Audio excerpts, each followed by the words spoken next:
بسم اللہ الرحمن الرحیم۔ کہ معزز دوستو السلام علیکم۔ محترم عزیز دوستو، آج کا ہمارا موضوع کہ قرآن پاک کو ترتیب کیسے کیا گیا، تو چلیے بڑھتے ہیں آج کی اس خوبصورت ویڈیو کی جانب۔ نبی کریم صلی اللہ علیہ وآلہ وسلم کے صحابہ کرام نے قرآن مجید کو کتاب کی صورت میں محفوظ کرنے میں اہم کردار ادا کیا۔ خلیفہ اول حضرت ابو بکر صدیق رضی اللہ تعالی عنہ کے دور خلافت میں قرآن پاک کو ترتیب دیا گیا۔ نزول وحی میں بے شک سورۃ العلق کی پہلی 5 آیات نازل ہوئیں، مگر وہ وہی اعلان نبوت کے پیش نظر تھیں۔ نزول قرآن پاک کا باقاعدہ آغاز 610 ہجری رمضان المبارک کے مہینے میں شروع ہوا۔ حضرت جبریل امین علیہ السلام اللہ تعالیٰ کی جو بھی آیات لاتے انہیں محفوظ کر لیا جاتا۔ نازل ہونے والی یہ کتاب دور قدیم سے زمانہ حاضر تک اپنی اصلی حالت میں محفوظ ہے، جیسا کہ اس سے پہلے انبیاء پر نازل ہونے والی کتابوں کو یہ خصوصیت حاصل نہیں ہے۔ اصحاب رسول صلی اللہ علیہ وسلم بہت عظیم شخصیات گزری ہیں، کیونکہ انہوں نے قرآن پاک کی تحریری صورت میں محفوظ کرنے میں اہم کردار ادا کیا۔ اب ہم اس بات کے تاریخی پس منظر پر روشنی ڈالتے ہیں۔ ابتدا میں جب روح الامین حضرت جبریل علیہ السلام قرآنی آیات لے کر حاضر ہوتے تو انہیں پاک کپڑے، کاغذ کے ٹکڑوں، ہڈیوں اور حلال جانوروں کے چمڑے پر لکھ دیا جاتا۔ 42 کاتب اس پر مامور تھے، لیکن چونکہ یہ مجموعہ ایک جگہ پر نہ تھا، یعنی مختلف چیزوں پر لکھا ہوا تھا۔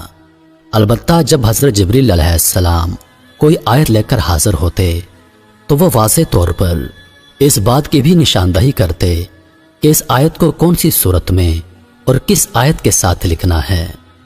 اب چونکہ لکھنے میں یہ آیات مختلف چیزوں پر تحریر تھی، لہذا جیسے ہی وحی کا نزول ہوتا اور جو ترتیب اس میں بتائی جاتی، کچھ صحابہ کرام جو پڑھے لکھے تھے وہ اسے حفظ کر لیتے۔ اس طرح قرآن پاک کی صحیح ترتیب تحریر کے بجائے صحابہ کرام کو ذہن نشین کروائی گئی۔ لیکن حضرت ابو بکر صدیق رضی اللہ تعالی عنہ کے دور خلافت میں جنگ یمامہ کے دوران 70 ایسے صحابہ کرام شہید ہو گئے جو حافظ قرآن تھے، اور یہ ایک بہت بڑا نقصان تھا۔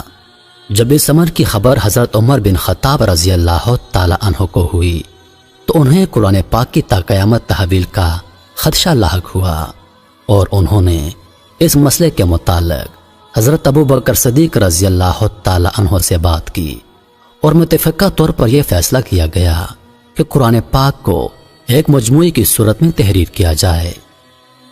اس زمانے میں پڑھا لکھا ہونا ایک عظیم مہارت تھی، لیکن بہت کم لوگ اس مہارت کے حامل تھے۔ چنانچہ 12 کاتبوں کا ایک وفد تشکیل دیا گیا، جس کے سربراہ حضرت زین ابن ثابت رضی اللہ تعالی عنہ تھے۔ انہوں نے قرآن مجید کی تحریر کا کام شروع کیا۔ ان اصحاب کرام میں حضرت عثمان بن عفان رضی اللہ تعالی عنہ، حضرت علی بن ابی طالب رضی اللہ تعالی عنہ، طلحہ بن عبید اللہ رضی اللہ تعالی عنہ، عبداللہ ابن مسعود رضی اللہ تعالی عنہ، خالد بن ولید رضی اللہ تعالی عنہ، حضرت حذیفہ رضی اللہ تعالی عنہ اور حضرت سلیم رضی اللہ تعالی عنہ شامل تھے۔ آپ سب حضرت عمر رضی اللہ تعالی عنہ کے گھر تشریف لائے اور تمام تر دستاویزات جن پر قرآن پاک کی مختلف صورتیں درج تھیں اپنے ہمراہ لیں۔ پھر ان تمام صورتوں کو نزول کے مطابق ترتیب سے ایک کتاب میں لکھنا شروع کیا، اور اس دوران کئی حافظ قرآن پاک ایک ساتھ قرآن پاک کی تلاوت بھی فرماتے، تاکہ لکھنے والوں کے لیے کسی قسم کی غلطی کی گنجائش نہ رہے، اور صورتوں اور آیتوں کی ترتیب میں کوئی کمی ہو تو اسے درست کر لیا جائے۔ لہذا وہ تمام آیات جن میں کائنات کی تخلیق، تمام مخلوقات کی تخلیق، روز قیامت، زمانہ جاہلیت اور سابقہ اقوام کے عقیدوں کے احوال، اسلام سے قبل عبادتوں کا مجموعہ، اور اللہ تعالیٰ کے وہ تمام تر احکامات جو اہل ایمان اور تمام انسانیت کے لیے ہیں، انہیں ایک کتاب میں لکھ دیا گیا۔ یہی وہ آیات تھیں جن کی حضرت جبریل علیہ السلام نے تعلیم فرمائی تھی۔ اس میں کسی قسم کی رد و بدل کے بغیر انہیں اپنی اصلی حالت میں محفوظ کیا گیا جو آج تک محفوظ ہیں۔ آیات قرآن کریم میں درج ایک جملے کو کہا جاتا ہے اور صورتیں قرآن پاک کے ایک مکمل حصے کو کہتے ہیں۔ ان صورتوں میں بعض اوقات ایک قوم یا زمانے کا مکمل ذکر ہوتا ہے اور بعض میں احکامات خداوندی۔ مجموعی طور پر قرآن پاک میں 6236 آیات 114 صورتیں ہیں، جن میں الفاظ کا مجموعہ تقریباً 3,23,000 ہے۔ قرآن پاک کو ترتیب دینے کے بعد سعید ابن عاص رضی اللہ تعالی عنہ جو کہ ایک ماہر خطاط تھے، انہیں قرآن پاک کو خوبصورت لکھائی میں لکھنے کو کہا گیا۔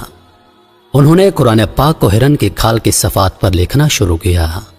سعید ابن عاص رضی اللہ تعالی عنہ نے جس لکھائی میں قرآن پاک لکھا وہ حضرت اسماعیل علیہ السلام کا طریقہ خطاطی تھا، جو کہ ایک طویل عرصے سے حجاز میں رائج تھا۔ اس لیے صحابہ کرام نے اسی لکھائی کو منتخب فرمایا۔ اس طریقے لکھائی کو آج ہم عربی کہتے ہیں، اس دور میں بھی اسے عربی ہی کہا جاتا تھا کیونکہ یہ عربوں کا قدیم ورثہ تھا۔ جب سعید ابن عاص رضی اللہ تعالی عنہ قرآن پاک مکمل کر چکے تو صحابہ کرام نے ایک بہت بڑے اجتماع کا انعقاد کیا، جس میں ایک وسیع تعداد میں حافظ صحابہ کرام نے شرکت کی۔ ان کے سامنے قرآن پاک کی تلاوت فرمائی گئی تاکہ اگر کوئی غلطی ہو تو اسے درست کر لیا جائے۔ یہ قرآن پاک ہر قسم کی غلطی سے پاک تھا اور وہی سب لکھا تھا جو نبی کریم صلی اللہ علیہ وسلم اپنے صحابہ کرام کو حفظ کروا چکے تھے، لہذا کوئی اعتراض نہ اٹھایا گیا اور 33,000 صحابہ کرام کی اس جماعت نے یہ تصدیق کی کہ یہ قرآن پاک حرف بحرف درست حالت میں موجود ہے۔ اس قرآن پاک کا نام مشف رکھا گیا، جس کا مطلب ہے تحریری آیات۔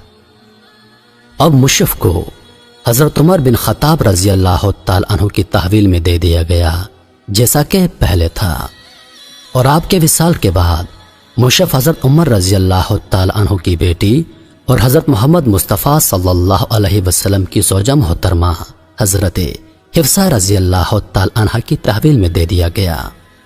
لیکن اس قرآن پاک کے مطابق اس کی کچھ کاپیاں بھی بنائی گئی تھیں جو دیگر اصحاب کے پاس موجود تھیں۔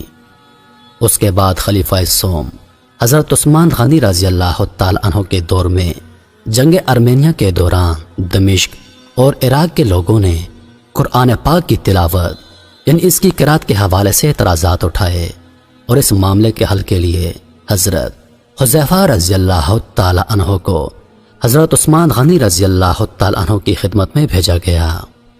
چونکہ اس وقت عرب میں 7 مختلف زبانیں بولی جاتی تھیں، لہذا قرآن پاک کو ہر کوئی انہی کی زبان میں پڑھ لیتا تھا تاکہ انہیں پڑھنے میں کوئی دقت نہ ہو اور بآسانی سمجھا جا سکے۔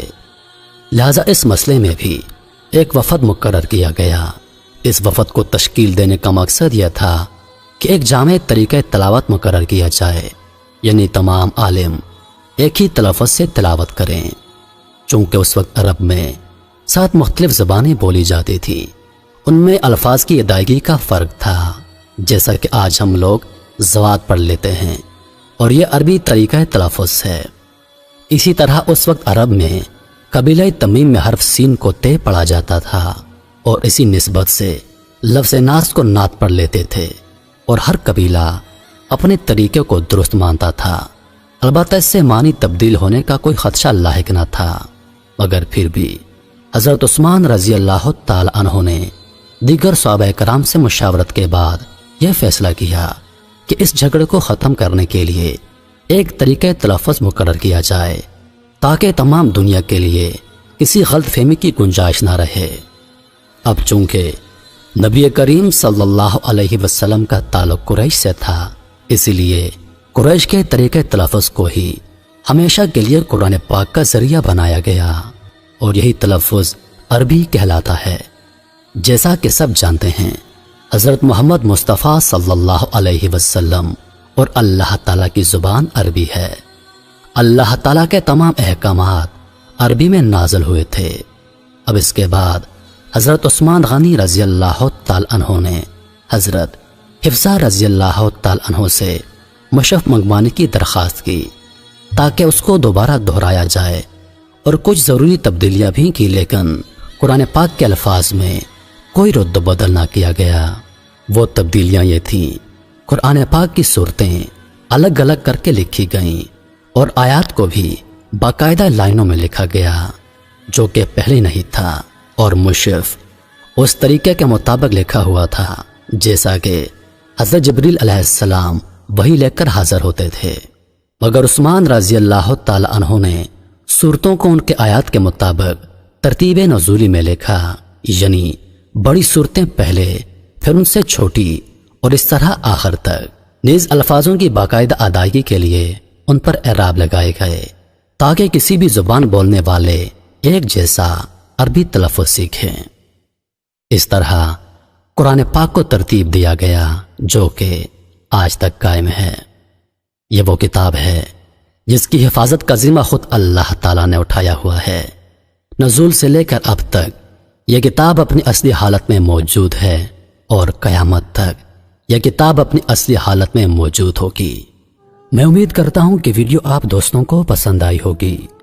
ویڈیو پسند آ جائے تو لائک اور شیئر ضرور کر دیجیے گا، اور آنے والی نئی ویڈیوز کے لیے ہمارے چینل کو سبسکرائب کر دیں، اور ساتھ میں موجود گھنٹی کے بٹن کو ضرور دبا دیں تاکہ ہماری ہر نئی آنے والی ویڈیو سب سے پہلے آپ تک پہنچے۔ مجھے دیجیے اجازت۔ سانسوں نے وفا کی تو اگلی بار ایک اور ویڈیو لے کر آپ کی خدمت میں حاضر ہوں گا۔ تب تک کے لیے خدا حافظ۔ اللہ پاک آپ سب کا حافظ و نگہبان۔ ہنستے رہیے اور ہمیشہ مسکراتے رہیے۔